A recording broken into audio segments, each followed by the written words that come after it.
За мной.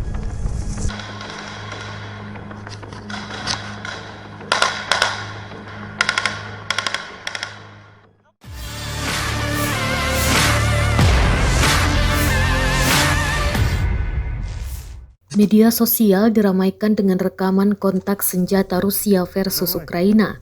Rekamannya juga beredar di Telegram pada Selasa 25 Oktober 2022. Rekaman diambil dari sisi pasukan Rusia.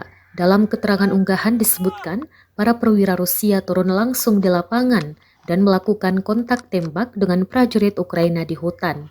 Setelah kontak senjata, perwira Rusia menemukan satu prajurit Ukraina yang terkapar setelah tertembak. Pasukan Rusia lainnya juga memastikan prajurit Zelensky tersebut tidak bernyawa lagi. Presiden Rusia, Vladimir Putin, mengatakan pasukan Rusia di Ukraina berjuang untuk masa depan tanah air. Dalam pidato menandai kemenangan atas Nazi Jerman pada Perang Dunia II.